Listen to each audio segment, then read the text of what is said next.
एक आदमी ने गलती से एक सेब के पास जोर से पाद मार दिया। अगले ही पल वह सेब डर के मारे बेहोश हो गया। लेकिन फल विशेषज्ञ को यह नहीं पता था कि सेब पहले ही उस पाद से प्रभावित हो चुका था। उसने सेब उठाया और एक कौर खा लिया। जैसे ही उसने स्वाद चखा वह हैरान रह गया। सेब का स्वाद बेहद लाजवाब था। असल में यह एक दुर्लभ फियर एप्पल था जिसे फेस एप्पल भी कहा जाता था। ये जितना ज्यादा डरता था उसका स्वाद उतना ही बेहतर और कीमत उतनी ही ज्यादा हो जाती थी। लेवल 100 का फियर एप्पल पाने के लिए कई लोगों ने अजीब अजीब तरीके अपनाए। किसी ने मशीन गन चलाई, किसी ने बम फोड़े तो किसी ने रॉकेट लॉन्चर तक इस्तेमाल कर डाले। लेकिन इतना सब करने के बाद भी सेब का डर सिर्फ लेवल 4 तक ही पहुंच पाया। फिर टोरिको ने एक मेगाफोन निकाला और जोरदार चीख से सेब को डराने की कोशिश की। लेकिन तब भी उसका डर सिर्फ लेवल 27 तक पहुंचा। अब टेप्पी की बारी थी। उसका तरीका देखकर सब हैरान रह गए। वह सेब को डराने के बजाय उससे आराम से बातें करने लगा।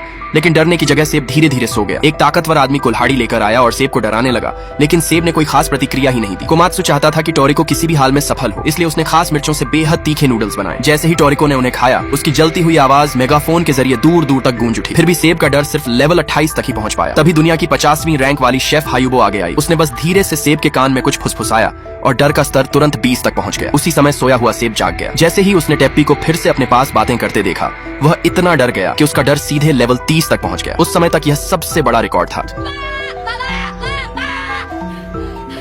टोरिको ने एक बार फिर कोशिश करने का फैसला किया। उसने अचानक बिना चेतावनी दिए सेब की तरफ जोरदार मुक्का मारा। डर का स्तर तुरंत 50 तक पहुंच गया। लेकिन सदमे से सेब बेहोश हो गया, इसलिए वह रिकॉर्ड मान्य नहीं माना गया। कहा जाता है कि दुनिया में सिर्फ 3 लोग ही फियर एप्पल का डर लेवल 90 से ऊपर ले जा सकते हैं। उनमें से एक गवर्नमेंट एसोसिएशन का अध्यक्ष है जो लेवल 90 तक पहुंचा था। दूसरे हैं बूढ़े मास्टर जीरो जिनका रिकॉर्ड 92 है। और सबसे बड़ा रिकॉर्ड IGO के प्रमुख के नाम है जिन्होंने एक बार डर का स्तर 95 तक पहुंचा दिया था। तभी फल विशेषज्ञ को अचानक एक ऐसा सेब मिला जिसका डर स्तर लगभग 80 था। उसने जैसे ही उसका स्वाद चखा उसे महसूस हुआ कि उस सेब में अजीब सी खुशबू वाले पाद का स्वाद आ रहा था।